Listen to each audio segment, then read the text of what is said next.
Welcome back, everyone. Today we are going to take a look at some common idioms used in the English language. An idiom is a phrase that doesn't mean what it says literally. Instead, its meaning is different and often unique to the specific phrase. For example, saying it's raining cats and dogs doesn't mean animals are falling from the sky, it means it's raining heavily. Idioms add color and creativity to language. Let's get started. Term number 1, a penny for your thoughts. A penny for your thoughts is a way of asking someone what they are thinking or feeling, usually when they appear deep in thought or preoccupied. Hey Chris, you seem lost in thought. Everything okay? Oh, hey Sam. Just thinking about some stuff. Mind sharing? A penny for your thoughts? It's just work, you know. Feeling a bit overwhelmed. I get it. Work can be tough. Sometimes, sharing the load makes it easier to carry. Anything specific on your mind? Well, it's this new project. Term number 2, I'm all ears. I'm all ears means to be fully attentive and eager to listen. Hey Alex, I have some exciting news to share. Really? I'm all ears. What's the big news? Well, I just got a call from the dream job I applied to, and they want to schedule an interview. That's fantastic. I knew you'd nail it. I'm all ears to hear the details. When's the interview? Thanks! It's next Tuesday. I'm both excited and nervous. Don't worry, you'll do great. If you need any help preparing, I'm here and all ears for any practice sessions. Term number 3, bite off more than you can chew. The idiom bite off more than you can chew means to take on a task or responsibility that is too difficult or more than one can handle. Hey, Parker, how's that new project of yours going? It's a bit overwhelming, to be honest. I underestimated the amount of work it would take. Oh, sounds like you might have bitten off more than you can chew. Yeah, I thought I could handle it all, but now I'm drowning in deadlines and tasks. Well, it's never too late to ask for help or delegate some tasks. Don't let yourself get overwhelmed. You're right. I need to reassess and maybe scale back a bit. Thanks for the advice. Term number 4, blessing in disguise. A blessing in disguise means something that initially seems unfortunate or troublesome, but turns out to be beneficial or advantageous in the long run. I can't believe I didn't get that job. It feels like such a setback. You know what they say, Carter, every cloud has a silver lining. Maybe not getting the job is a blessing in disguise. How so? I really needed that opportunity. Well, think about it. Now you have more time to explore other options, and who knows, you might stumble upon an even better opportunity. I never thought about it that way. Maybe you're right. I'll keep my eyes open for that silver lining. Term number 5, break a leg. Break a leg is a theatrical expression used to wish someone good luck before a performance or event. Hey, Parker! Your big presentation is today, right? Yeah, I'm a bit nervous, to be honest. You've got this. Just go out there and break a leg. Thanks, Joe. I appreciate the support. I've been preparing for weeks, so fingers crossed. No need for crossed fingers when you've got talent like yours. Break a leg out there and show them what you've got. Term number 6, burn the candle at both ends. The idiom burn the candle at both ends means to work extremely hard or to overexert oneself by staying busy late into the night and starting work early in the morning. Hey, I haven't seen you in ages. What have you been up to lately? Oh, you know, the usual grind. Between my day job and the side project, I've been burning the candle at both ends. Seriously? Don't you ever take a break? You need to relax a bit. I wish I could, but deadlines are looming. I feel like I'm juggling too much right now. Well, take care of yourself. You don't want to burn out completely. Term number 7, burn your bridges. Burn your bridges is an idiom that means to deliberately cut off all ties or options, making it impossible to return to a previous situation. I heard you quit your job at the accounting firm. What happened? Yeah, I did. I decided to start my own business. That's a big step. Are you worried about leaving a stable job? I was, but I needed a change. I'm ready to burn my bridges and pursue my passion. Wow, that's courageous. What if things don't work out? Failure is a risk, but I'd rather try and fail than wonder, what if, for the rest of my life. Term number 8, caught between a rock and a hard place. Caught between a rock and a hard place means being in a difficult situation where there are two equally challenging options, neither of which is favorable. Hey, Sam, have you decided whether to take that new job offer or stick with your current one? It's tough, Chris. The new job has better pay, but the commute is longer, and I enjoy my current team. I'm caught between a rock and a hard place. Yeah, I get it. It's like choosing between two bad options. What are you leaning towards? Honestly, I don't know. I feel stuck, not sure which path to take. It's a real dilemma. Term number 9, cost a pretty penny. Cost a pretty penny means something is expensive or costs a lot of money. Hey, did you see Sam's new car?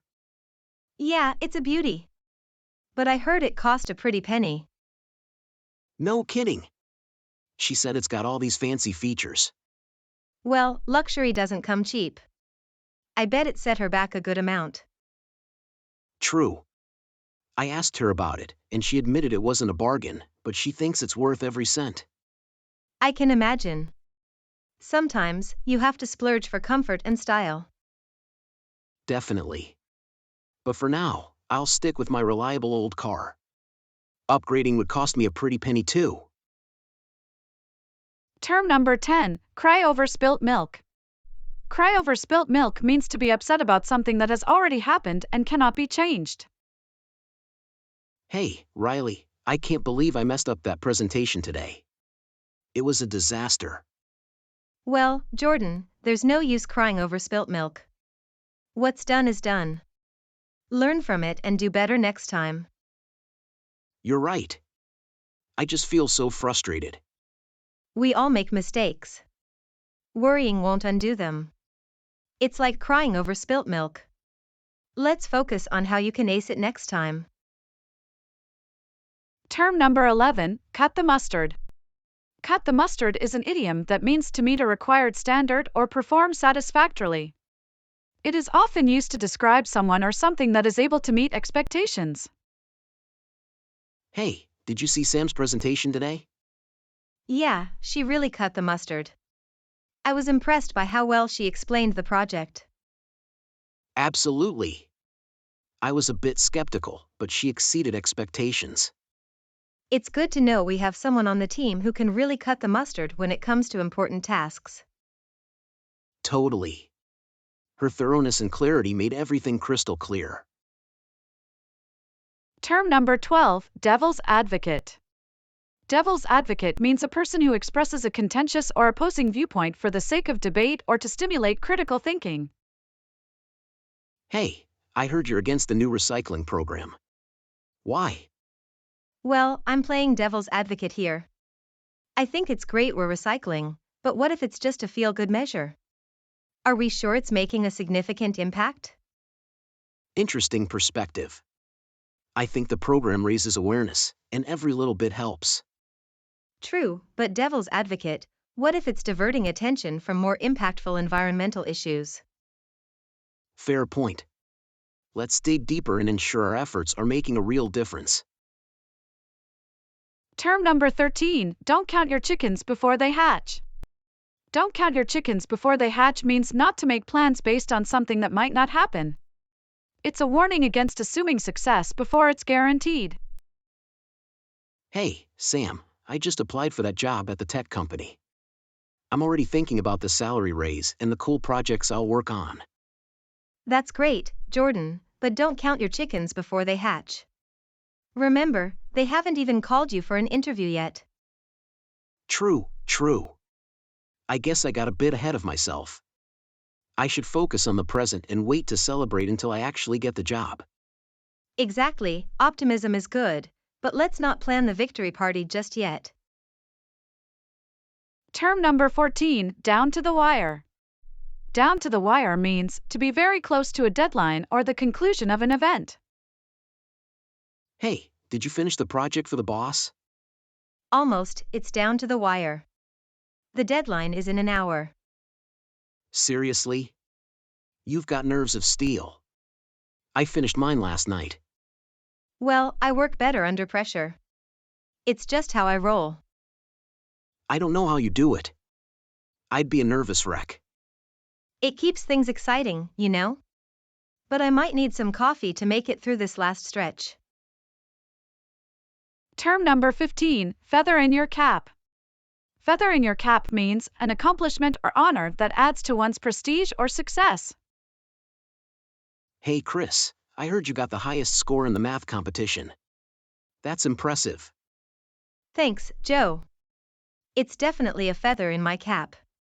I studied really hard for it. Well, you deserve it. It must feel great to have such a significant achievement. Absolutely. I never thought I'd do so well, but it's a feather in my cap that I'll always be proud of. I'm sure this will open up some exciting opportunities for you. Congrats again. Nah, sometimes you gotta be a little savage and stand up for yourself. It keeps. Term number 16, fish out of water. Fish out of water means someone who is in a situation where they feel uncomfortable or out of place. Wow, this place is so posh. I feel like a fish out of water. Same here, Jordan. I'm more comfortable in jeans than this fancy dress. Look at those people over there, sipping champagne like it's water. Seriously. I feel like a fish out of water in this sea of suits and gowns. Let's grab some snacks and find a quiet corner. Maybe then we won't feel so out of place. Good idea, Jordan. I'd rather be a fish out of water with a plate of appetizers than trying to fit in with the champagne crowd. Term number 17, go down in flames. Go down in flames means to fail spectacularly or disastrously, experiencing a significant and often public defeat or collapse. Hey, did you hear about Jordan's big presentation yesterday? Yeah, I did. It was a disaster. He totally went down in flames. Really? What happened?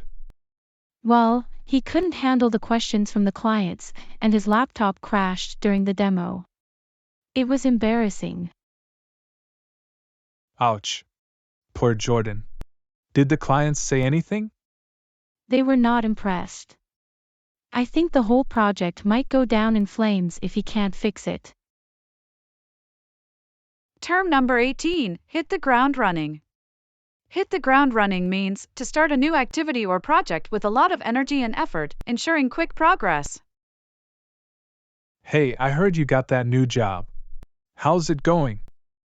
Yeah, I started yesterday. It's great, but there's so much to learn. How did you manage on your first day? Well, they didn't waste any time. I had a meeting right away, and they handed me a project to work on. I had to hit the ground running. Wow, that's intense. But I guess it's good to dive in and get things done early. Absolutely. I'm excited though, and I think I can handle it. Term number 19, hit the nail on the head. Hit the nail on the head means to describe exactly what is causing a situation or problem. Hey, Sam, I was thinking about why our project got delayed. Oh, really? Any ideas? Yeah, I think Chris hit the nail on the head in the meeting. He said our timelines were too optimistic. Absolutely. I couldn't agree more. Chris's got a knack for getting to the core of things. Yeah, he does. We need to revisit our schedule and set more realistic deadlines. I'm glad someone finally hit the nail on the head. It's time to make some changes for the better. Term number 20, back to the drawing board. Back to the drawing board means to start over or to go back to the beginning because the previous attempt or plan has failed or was unsuccessful. Hey, how did the project presentation go with the client? Well, it didn't go as planned. They didn't like our proposal and found some major flaws. Oh no, what are we going to do? Looks like we're back to the drawing board. We need to reevaluate our approach and come up with a new strategy that addresses their concerns. That's frustrating, but I guess it's better to fix things now than to proceed with a flawed plan. It's a setback, but we'll learn from it and come back stronger. Thanks for watching. Please like and subscribe to get more videos. If you have any comments or suggestions for future videos, leave them in the comments. Bye for now.